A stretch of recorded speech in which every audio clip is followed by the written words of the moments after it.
सारथी।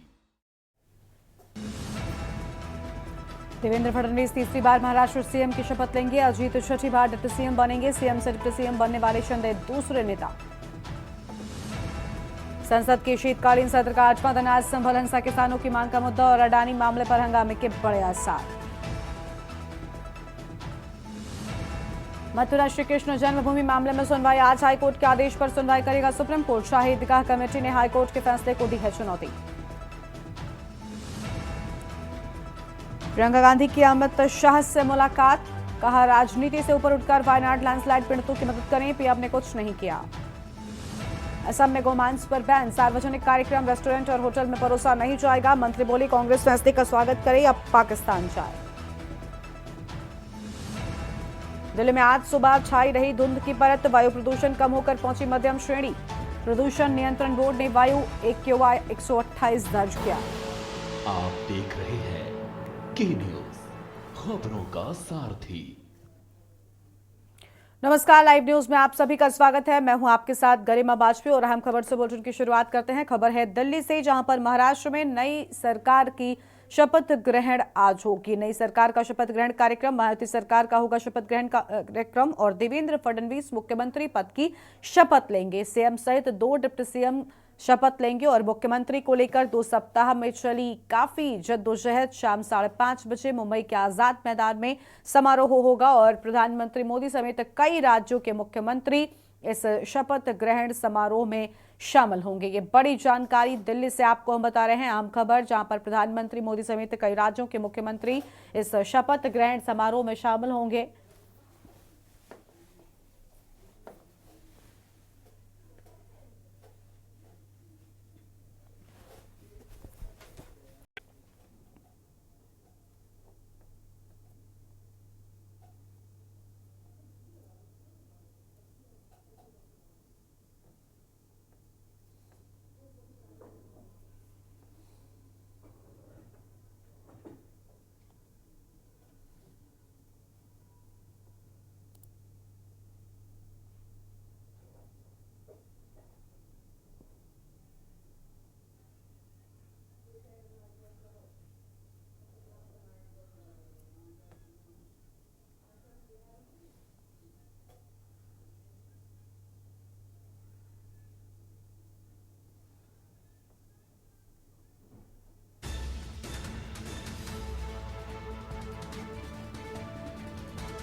फिलहाल ये बड़ी जानकारी आपको हम बता दें।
और अब सीधा आपको हम दिल्ली से तस्वीर दिखाएंगे, जहां पर सदन में जाने से पहले राहुल और प्रियंका गांधी की तस्वीरें सामने आ रही हैं। सबसे पहले आपको वो दिखाते हैं, बड़ी जानकारी, जहां पर जोरदार हंगामा सदन में जाने से पहले देखने को मिल रहा है। राहुल गांधी और प्रियंका गांधी यहां पर मौजूद नजर आ रहे हैं। संसद सत्र की कार्यवाही में लगातार हंगामा जारी है और ये तस्वीर आपको हम दिल्ली से दिखा रहे हैं।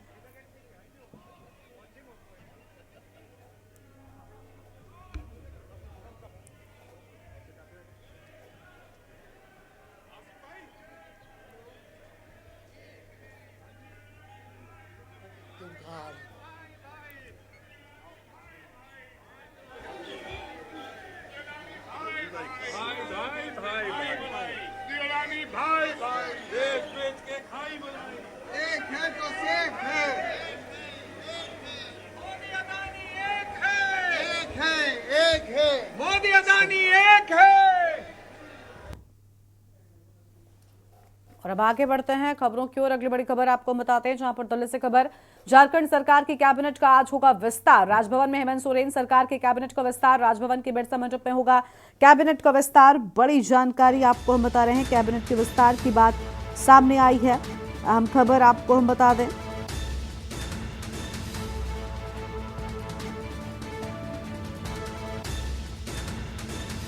फिलहाल ये बड़ी जानकारी सामने आ रही है, जहां आज होगा कैबिनेट का विस्तार।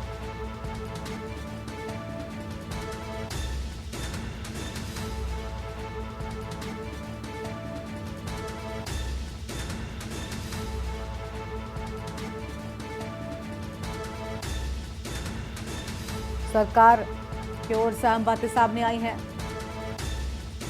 राज्यपाल संतोष गंगवार दिलाएंगे मंत्री पद की शपथ और हेमंत सोरेन ने 14वें मुख्यमंत्री के रूप में ली थी शपथ। क्षेत्रीय समीकरण के साथ साथ सभी वर्ग पर किया जाएगा फोकस। सरकार में महिला सशक्तिकरण को ध्यान रखे जाने की उम्मीद। बड़ी खबर आपको हम बता रहे हैं, अनुभवी नेताओं और युवा जोश वाली होगी हेमंत की कैबिनेट। बड़ी खबर आपको हम बता दें,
आगे बढ़ते हैं खबरों की ओर। दिल्ली से खबर, मथुरा श्री कृष्ण जन्मभूमि मामले में सुनवाई। जन्मभूमि मामले में सुप्रीम कोर्ट में आज सुनवाई। हाईकोर्ट के आदेश पर सुनवाई करेगा सुप्रीम कोर्ट। बड़ी जानकारी आपको बता दें, जहां पर हाईकोर्ट के फैसले को दी है चुनौती। अहम खबर आपको हम बता रहे हैं,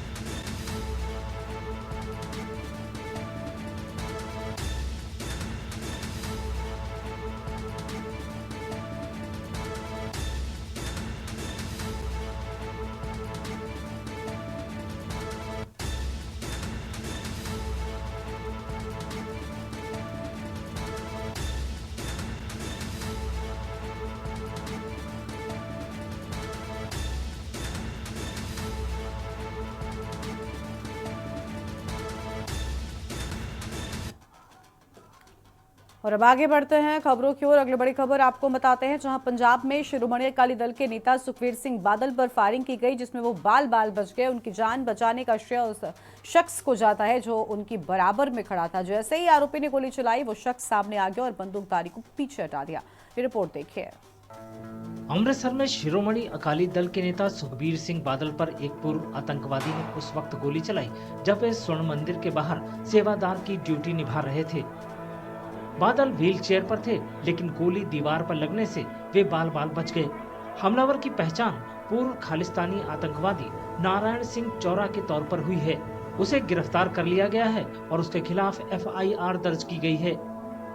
साडे मुलाजम ने रिशपाल सिंह उन्हें सब तो पहला नोटिस किया नारायण सिंह चौड़ा जो कि पुराने क्रिमिनल भी ने टेररिस्ट भी ने उन्होंने नोटिस किया फिर फॉलो किया।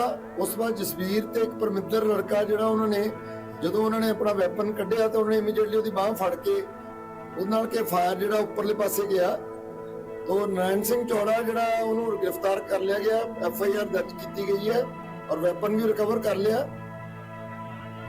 1956 में जन्मा नारायण सिंह चौरा पंजाब के डेरा बाबा नानक इलाके का निवासी है। वो 1980 के दशक में अलगाववादी आंदोलन में शामिल हो गया था। चौरा 2004 के बुढ़ैल जेल ब्रेक का मास्टरमाइंड है। इसमें जगतार सिंह हवारा और परमजीत सिंह भियोरा सहित कई हाई प्रोफाइल आतंकवादी जेल की बिजली आपूर्ति को बाधित करके भागने में सफल रहे थे। नारायण सिंह चौड़ा BKI का मेंबर था, बाबर खालसा इंटरनेशनल का, और 1984 से लेके और उस दौर में 20 से ऊपर केसेस इस पे रजिस्टर्ड थे, जिसमें बुढ़ैल जेल में भी he is one of the accused जो जेल ब्रेक का हुआ था। और उनमें से कुछ केसों में वो बरी हो चुके हैं और कुछ में उसके खिलाफ अभी तक मुकदमा चल रहा है। तो ये इसका पिछोकड़ ज़रूर क्रिमिनल रहा है। चौरा शिरोमणि गुरुद्वारा प्रबंधक समिति यानी SGPC का पूर्व कर्मचारी है। 1984 में स्वर्ण मंदिर के अंदर सेना की कार्रवाई के बाद वो पाकिस्तान भाग गया। वहां से उसने भारत में हथियारों की तस्करी कराई और गुरिल्ला युद्ध के मैनुअल लिखे। 1990 के दशक में भारत लौटने के बाद चौरा को आतंकवादी गतिविधियों के लिए कई बार गिरफ्तार किया गया। इसमें 2013 में एक प्रमुख हथियार तस्करी का मामला भी शामिल है। पंजाब में चल रही अलगाववादी गतिविधियों से जुड़ा चौरा एक विवादित शख्सियत बना हुआ है। और अब सीधा आपको रामनगरी अयोध्या से तस्वीर दिखाते हैं, जहां पर मुख्यमंत्री पहुंचे हुए क्या कुछ कह रहे, सुनते हैं। पूर्व सांसद वशिष्ठ भवन अयोध्या के श्री महंत पूज्य डॉक्टर रामविलास वेदांती जी महाराज,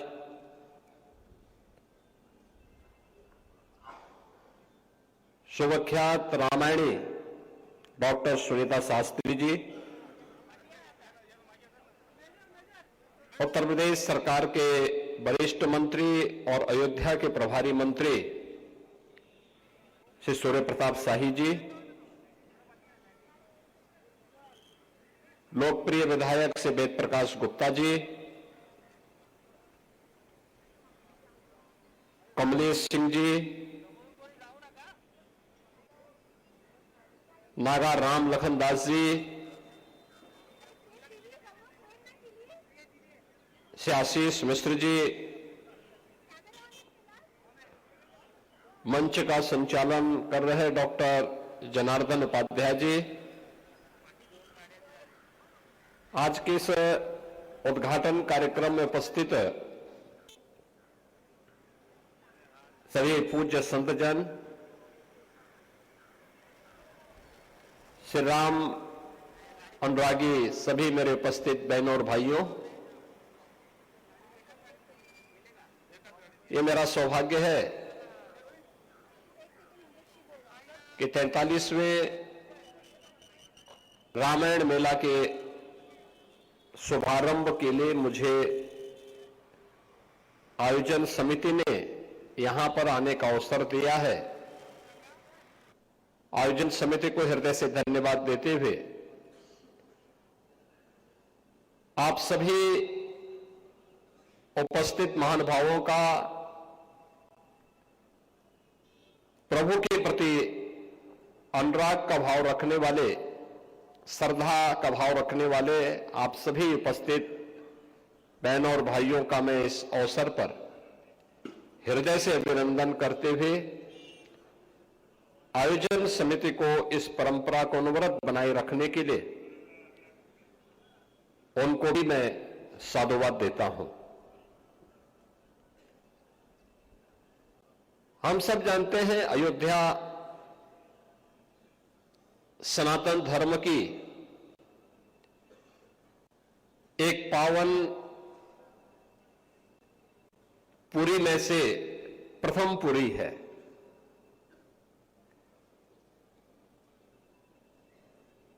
आज से नहीं, हजारों वर्षों से विश्व मानवता के कल्याण का मार्ग इस पावन धरा ने प्रशस्त किया है। जब हम अयोध्या की बात करते हैं तो अयोध्या तो दुनिया के लिए एक मार्गदर्शक है, एक ऐसी भूमि जहां कोई युद्ध करने का दुस्साहस नहीं कर सकते हो। दुनिया के अंदर वर्तमान में चल रहा जो द्वंद्व है, उस समस्या के समाधान की भूमि है अयोध्या। राग द्वेष से मुक्त, किसी भी प्रकार की अनावश्यक चेष्टा से मुक्त, न केवल व्यक्ति बल्कि समाज और पूरी व्यवस्था कैसे उच्च आदर्शों और मर्यादाओं के द्वारा संचालित हो सकती है, उसकी आदर्श पृष्ठभूमि किसी एक धरा ने रचा था, तो उस धरा का नाम है अयोध्या। ये हमारा सौभाग्य है कि श्री हरि विष्णु जी के अवतार के रूप में मर्यादा पुरुषोत्तम प्रभु श्री राम ने इसी अयोध्या धाम में महाराज दशरथ के घर में उनके पुत्र के रूप में जन्म लिया। अयोध्या के प्रति उनका क्या भाव है, ये किसी से छुपा हुआ नहीं। कह तो रहे, सुनिए क्या कह रहे हैं।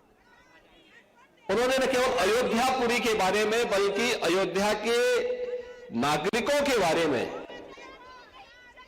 प्रभु का क्या अनुराग है, उनकी क्या कृपा है, ये उन्होंने उस समय भी व्यक्त किया था। याद करिए, अयोध्या ने भले ही उनके साथ न्याय ने किया हो, लेकिन प्रभु ने कभी भी किसी के प्रति कोई ऐसा भाव नहीं रखा। अयोध्या वासियों के प्रति, सनातन धर्मावलंबियों के प्रति उनका भाव तो हर सज्जन पुरुष को, सज्जन को संरक्षण देने का रहा है। उसे उन्होंने हर प्रकार का संरक्षण दिया, और यही कारण है कि प्रभु की कृपा से आज एक बार फिर से हमारा अयोध्या धाम आध्यात्मिक रूप से, सांस्कृतिक दृष्टि से एक वैश्विक नगरी के रूप में फिर से अपनी एक नई पहचान के साथ आगे बढ़ रहा है। पूरा देश और पूरी दुनिया आज अभिभूत है अयोध्या के अंदर। याद करिए, जब इस वर्ष के प्रारंभ में जनवरी में प्रधानमंत्री श्री नरेंद्र मोदी जी के करकमलों से 500 वर्षों के एक लंबे अंतराल के बाद प्रभु का फिर से राम मंदिर में विराजमान हुआ है, वे फिर से वहां पर प्राण प्रतिष्ठित हुए हैं। आयोजन अयोध्या में था, लेकिन उत्सव पूरे देश के अंदर थे, पूरी दुनिया के अंदर थे। हर सनातन धर्मावलंबी 22 जनवरी 2024 को, हर सनातन धर्मावलंबी गौरव की अनुभूति कर रहा था, प्रफुल्लित था, आनंद की अनुभूति कर रहा था, भाव विभोर था।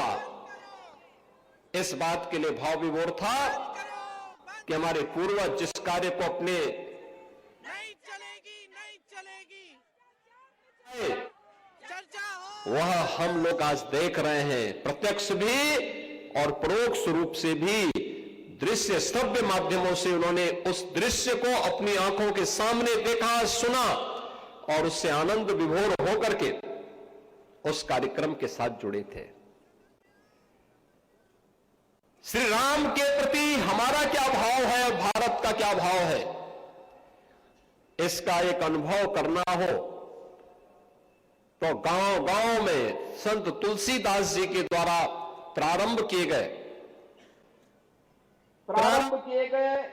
रामलीलाओं का आयोजन और रामलीलाओं के आयोजन के माध्यम से उसकी लोकप्रियता इसका एक उदाहरण है। अगर आपको प्रभु राम के प्रति सनातन धर्मावलंबियों के मन में क्या भाव है, इसका अनुभव करना है तो 1990 के दशक के दौरान जब दूरदर्शन ने रामायण सीरियल प्रस्तुत किया था,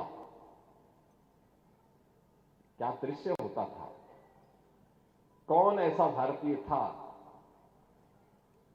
कौन ऐसा सनातन धर्मावलंबी था और कौन ऐसा भारतीय था जो रामायण सीरियल को देखने के लिए अपना 1 घंटे का समय आरक्षित करके बैठ न जाता हो। तब टेलीविजन इतने नहीं थे, लेकिन लोग दूर दूर तक जाकर के देखने के लिए जाते थे। ये प्रभु राम के प्रति भारत की सनातन श्रद्धा का प्रतीक है और इसीलिए तो हम कहते हैं, बार बार कहते हैं कि भारत की परंपरा तो उस परंपरा को मानती है कि जाके प्रिय न राम वैदेही तजिए ताहे कोटि वैरी सम जद्यपि परम स्नेही। जिसके मन में भगवान राम के प्रति, मां जानकी के प्रति श्रद्धा का भाव नहीं है, उनके प्रति समर्पण का भाव नहीं है, और कितना भी प्रिय क्यों न हो, उसको एक कट्टर दुश्मन की तरह त्याग देना चाहिए, छोड़ देना चाहिए। और इसीलिए तो 1990 के दशक में राम भक्तों ने नारा लगाया था।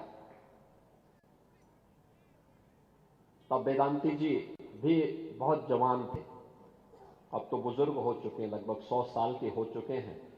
तो अब तो उनके मुंह से बोला नहीं जाता है, देखा नहीं जाता है, लेकिन पहले उस समय जब जवान थे नारा ये लगाते थे कि जो राम का नहीं हमारे किसी काम का नहीं।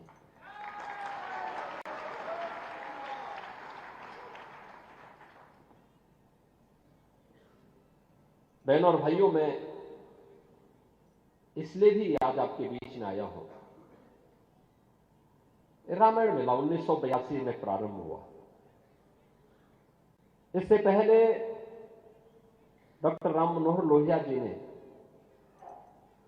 देश के भी अलग अलग भागों में कुछ रामायण मेले प्रारंभ कराए थे, आयोजन प्रारंभ किए थे, रामायण उत्सव के कार्यक्रम प्रारंभ कराए थे।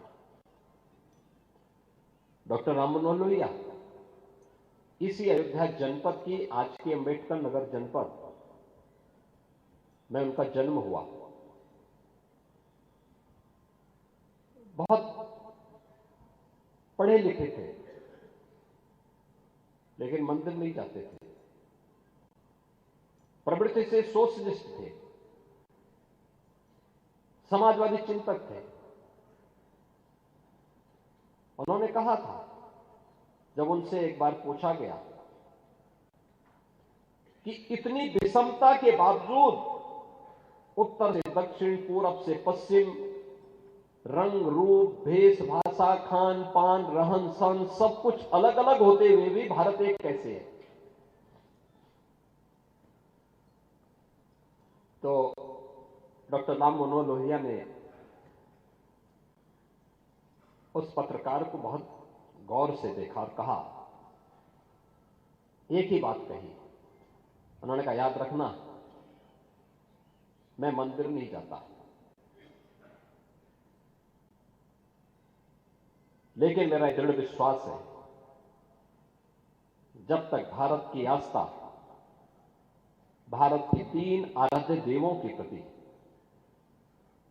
श्री राम, श्री कृष्ण और भगवान शिव के प्रति जब तक इसकी आस्था बनी रहेगी, तब तक भारत का कोई बाल बांका नहीं कर पाएगा।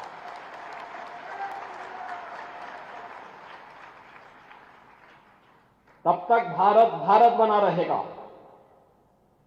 भारत की एकता और अखंडता को तब तक कोई चुनौती नहीं दे पाएगा। और यही कारण है, उत्तर से लेकर दक्षिण तक आज जो भारत हम देख रहे हैं, आर्यावर्त को भारत के रूप में बदलने का श्रेय अगर किसी को जाता है, हिमालय और विंध्याचल के बीच के भूभाग को सुदूर दक्षिण तक पहुंचाने का श्रेय अगर किसी को जाता है, अयोध्या के इसी तपस्वी और यशस्वी राजकुमार जो स्वयं श्री हरि विष्णु के अवतार के रूप में इस अयोध्या धाम में जन्मे थे, प्रभु राम को जाता है। प्रभु राम को आर्यावर्त की सीमा सीमित थी। आर्यावर्त पुण्य भूमि मध्य बिंदु हिमालय और विंध्याचल के बीच का भूभाग, लेकिन इसकी विस्तृत सीमा को हजारों वर्ष पहले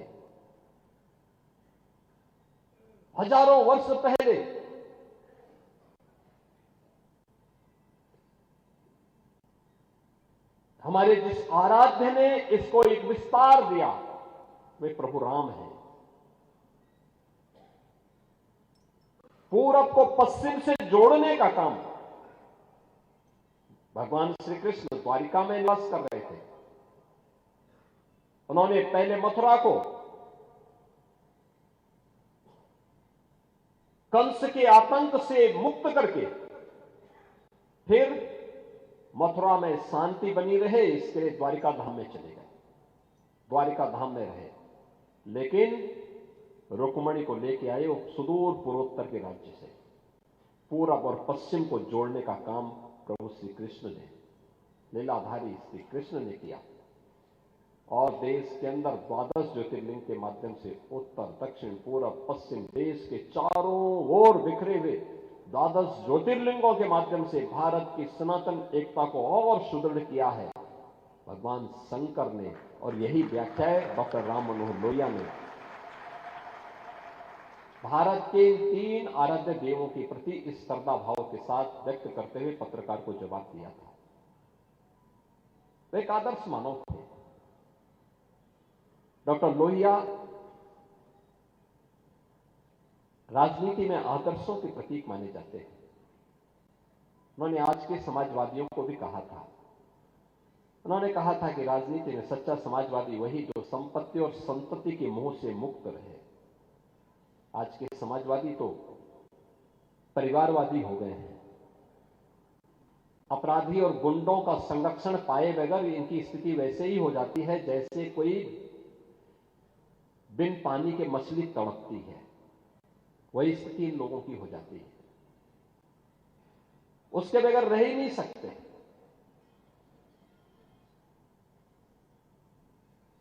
लोहिया के नाम पर राजनीति करेंगे, लेकिन लोहिया के एक भी आदर्श को अपने जीवन में ही अंगीकार नहीं करेंगे।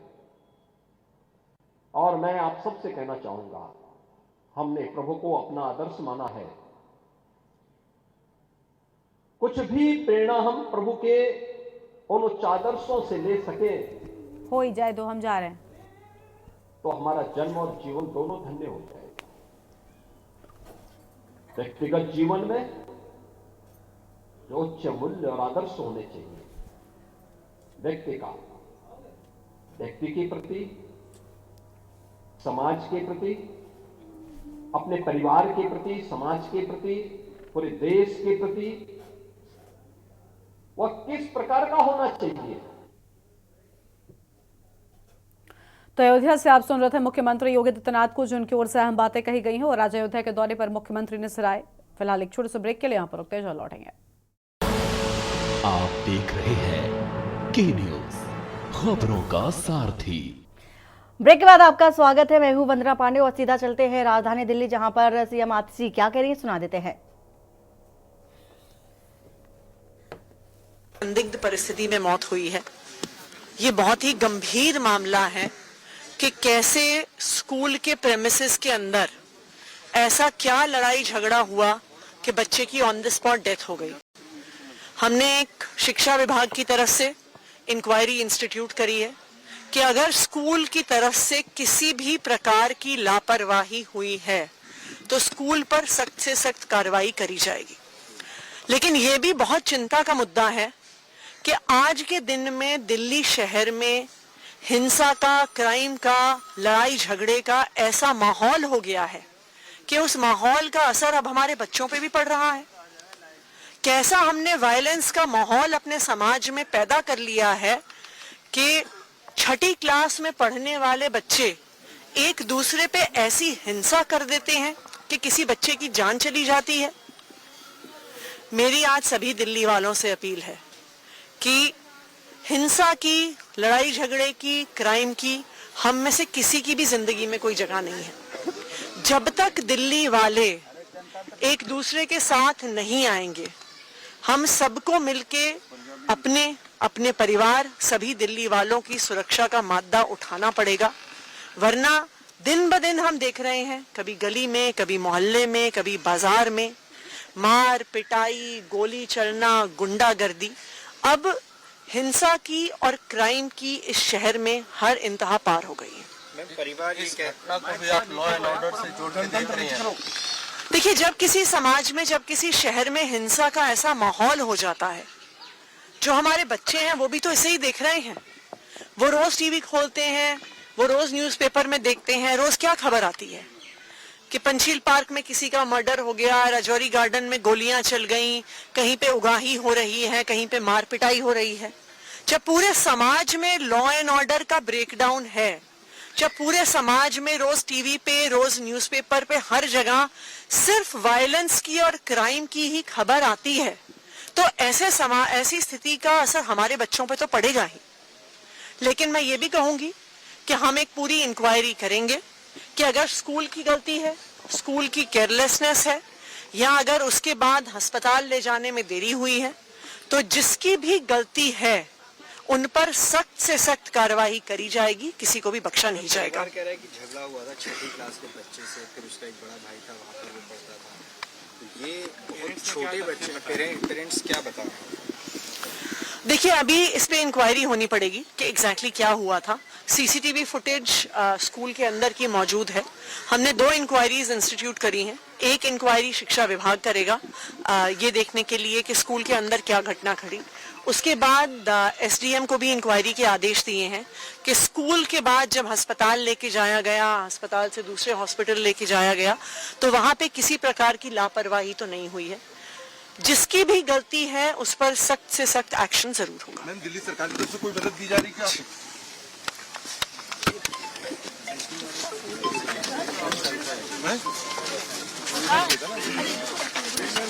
जिन्होंने दिल्ली स्कूल यानी कि चिन्मय नाम के एक स्कूल में छठी क्लास में पढ़ने वाले 12 साल के बच्चे की हत्या कर दी गई, पीट कर हत्या की गई। मामला ये था कि ये जो खबर निकल कर आ रही थी सामने कि 2 छात्रों में सिर्फ असेंबली जाते समय कंधा टकराया था, जिसके बाद दोनों में विवाद हो गया और उस बच्चे की ग्रुप में पीट करके हत्या कर दी गई। माँ बाप का रो रो करके बुरा हाल है और बार बार उसके सपनों को याद कर रहे हैं। पिता जो कि है, जो मृतक बच्चा है, उसके पिता एक प्लम्बर है और इसी के साथ ही साथ जो पेरेंट्स हैं उनका रो रो करके बुरा हाल है। और सीधी तौर पर सीएम आतिशी ने ये कहा है कि मामले की पूरी तरह से जांच की जाएगी। सीसीटीवी कैमरे की जो फुटेज है वो निकल करके सामने आई है।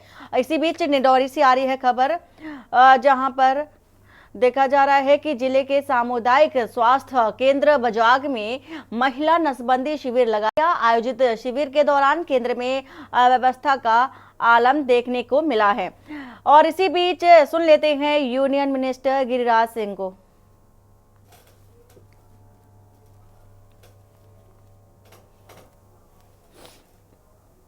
पूरे खानदान तर जाते, नहीं तो राजघाट का जाके चक्कर लगा लेते।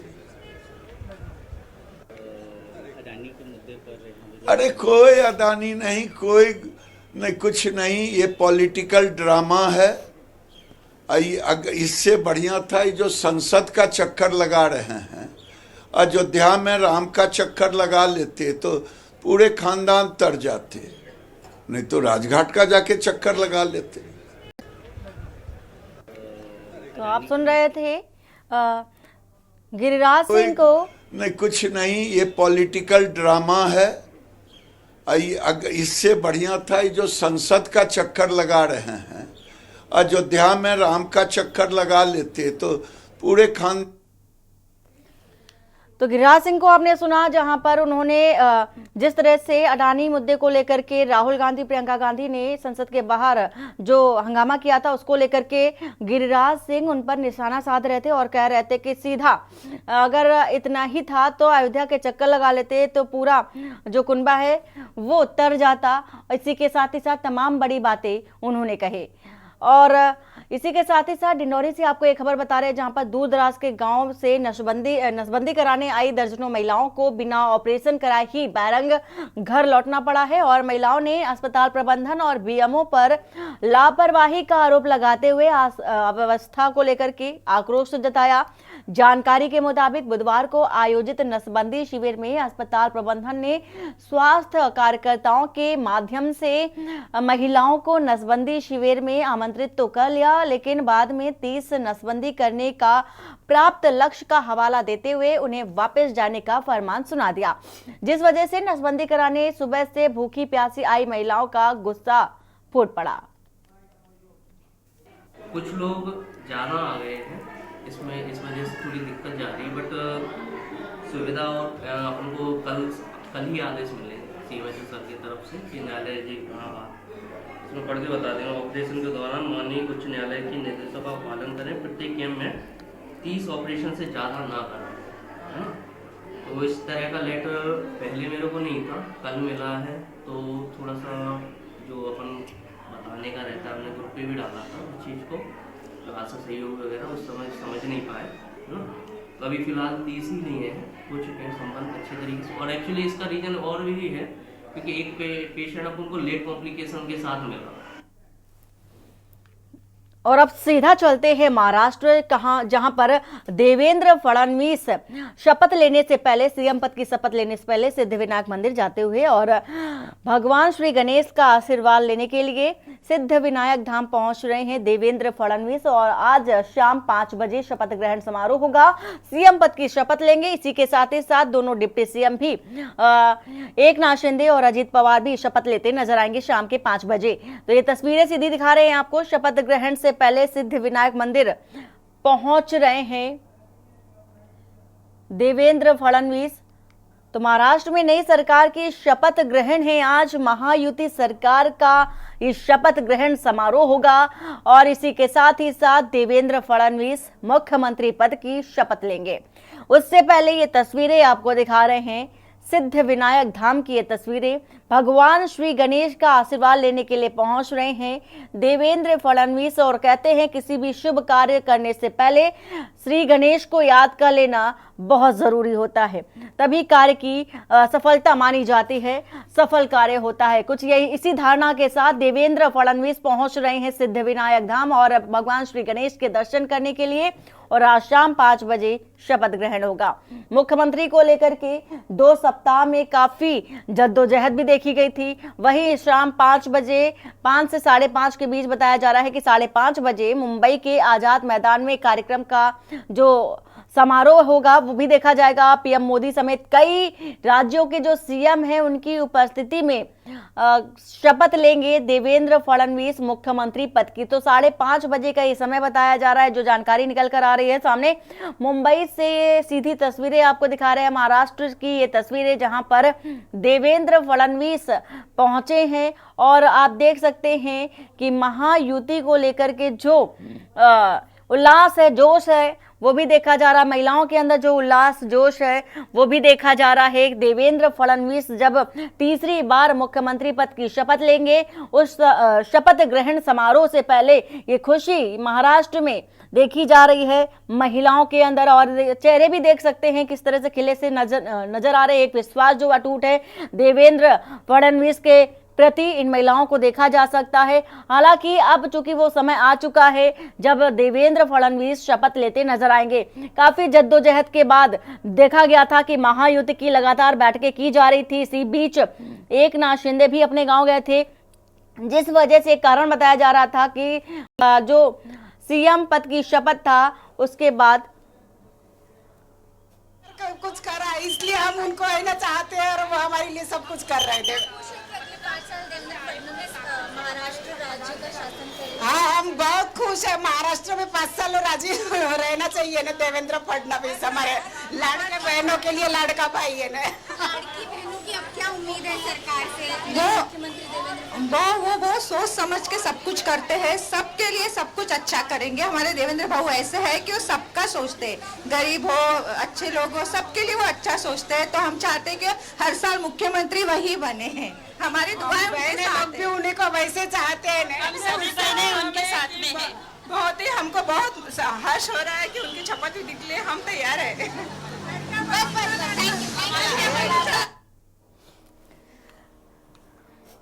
तो आप महिलाओं की जो प्रतिक्रियाएं हैं वो भी सुन रहे थे। एक खुशी जो कि बताया आपको कि एक खुशी जो झलक महिलाओं के अंदर वहां की जनता के प्रति देखी जा रही है वो काफ़ी दिलचस्प भी है। लेकिन इस तरह से महिलाओं को भी आपने सुना जिन्होंने कहा कि वो चाहते कि हर 5 साल में देवेंद्र फडणवीस की ही सरकार बने। उनका ये अटूट विश्वास जो कि वो भी देखा गया। उज्जैन से खबर आ रही है इसी बीच, जहां पर जिले के बड़नगर के ग्राम लिखौदा में पुराने विवाद के चलते 2 पक्षों में विवाद हो गया। विवाद बढ़ा तो दोनों पक्षों में जमकर मारपीट हुई और खूनी संघर्ष देखने को मिला, जिसमें 10 लोग गंभीर रूप से घायल हो गए और एक शहजाद खान की मृत्यु भी बताई जा रही है। दोनों पक्ष की रिपोर्ट पर पुलिस ने बलवा और प्राणघातक हमले की धाराओं में प्रकरण दर्ज कर लिया। हमले में घायलों का उपचार चल रहा है। वहीं एसडीओपी पुलिस बड़नगर महेंद्र सिंह परमार ने मीडिया को जानकारी भी देते हुए बताया कि ग्राम लिखौदा 2 पक्षों में विवाद हुआ और जिसमें से दोनों ओर से प्राणघातक हमला हुआ। दोनों पक्ष की तरफ से रिपोर्ट दर्ज कराई गई, मामला जांच के लिए भेजा गया है।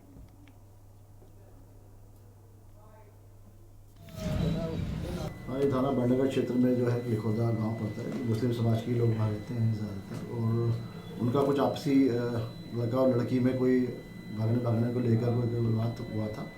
उस बात को लेकर जो है उनको आपसी में आज दोनों पक्ष के लोग इकट्ठे होते हुए जो है इसमें आपस में झगड़ा हुआ है, जिसमें धारिया का उनके द्वारा उपयोग किया गया, जिसमें एक पक्ष से जो है शहजाद खान जिसकी मृत्यु भी हुई है।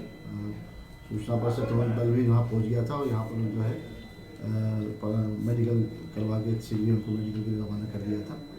तत्काल ही हमारा बल भी वहाँ पहुँच गया था। उसमें दोनों पक्षों पर जो है कि फरियाद दी जाए कि आशिक खान है पक्ष के और दूसरे पक्ष से जो है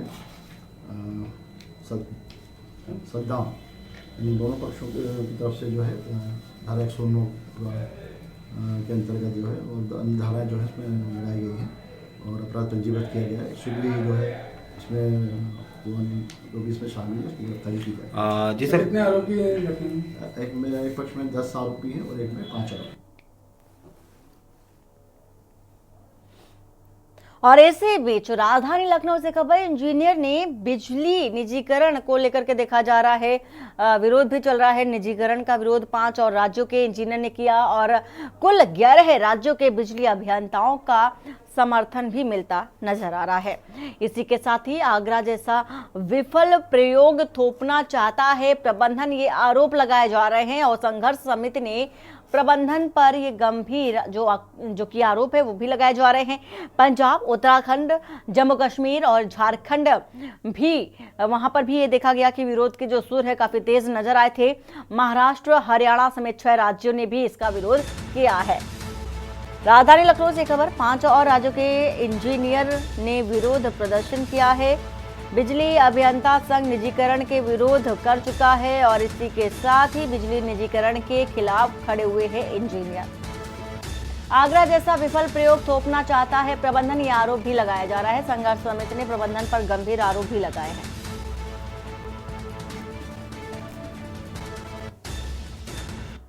और गाजियाबाद से खबर जहां पर देखा जा रहा है कि निषाद पार्टी की संवैधानिक अधिकार रथ यात्रा और राष्ट्रीय अध्यक्ष के और कैबिनेट मंत्री के नेतृत्व में प्रवेश करेगी। डॉक्टर संजय कुमार निषाद के नेतृत्व में प्रवेश करेगी रथ यात्रा।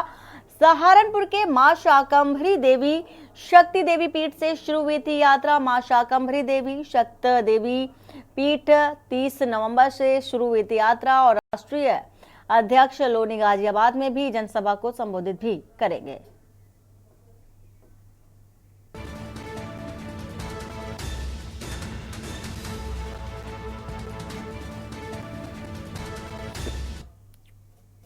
मेरठ से खबर आपको बता दें, यहां पर सीएम योगी की सख्ती का असर देखने को मिला है।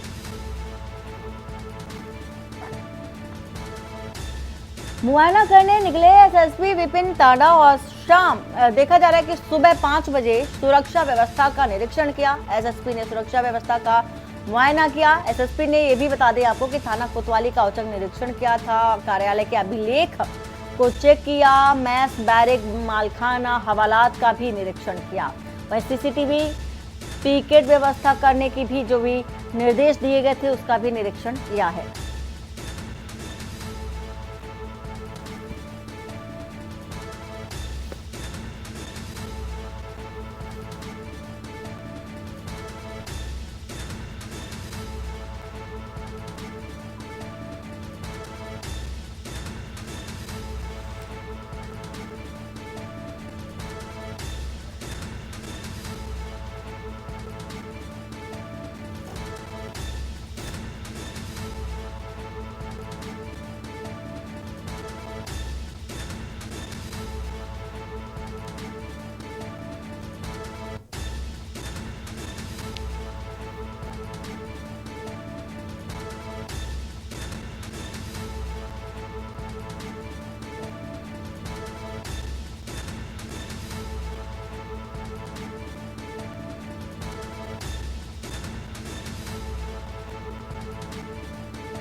लखनऊ से खबर जहां पर बिल्डिंग के बाहर खड़ी गाड़ियों का चालान हुआ है। ट्रैफिक पुलिस कर रही है ऐप के जरिए चालान और ई चालान देखे जा रहे हैं। बिल्डिंग के बाहर रोजाना खड़ी होती है सैकड़ों गाड़ियां। नो पार्किंग में खड़ी गाड़ियों का भी चालान हो रहा है। विभूति खंड इलाके में आईजीपी के पास कार्रवाई की गई तो ये चालानी कार्रवाई देखी जा रही है। ई चालान किए जा रहे हैं। नो पार्किंग की जगह पर जहां गाड़ियां खड़ी हैं उनका भी चालान किया गया।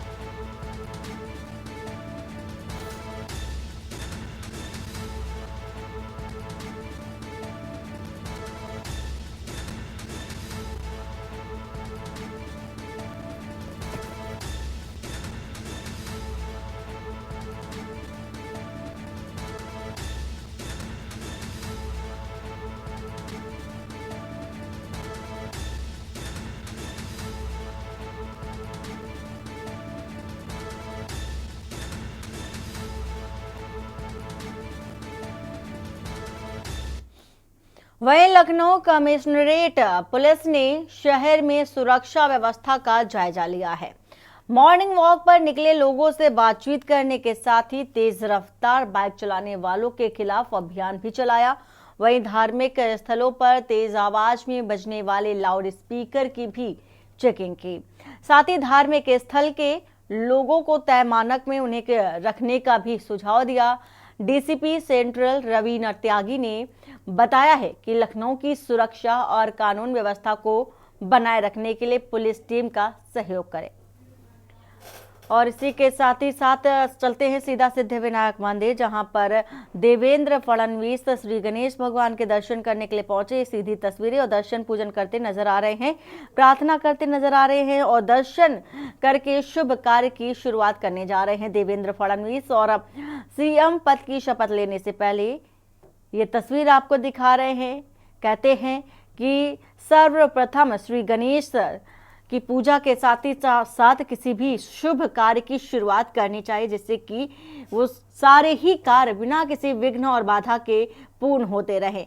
तो विघ्नहर्ता श्री गणेश के दर्शन करने के लिए पहुंचे हैं सिद्ध विनायक मंदिर देवेंद्र फड़क। और बुलेटिन में फिलहाल इतना ही। बाकी की खबरों के लिए बने रहिए आप के न्यूज इंडिया के साथ।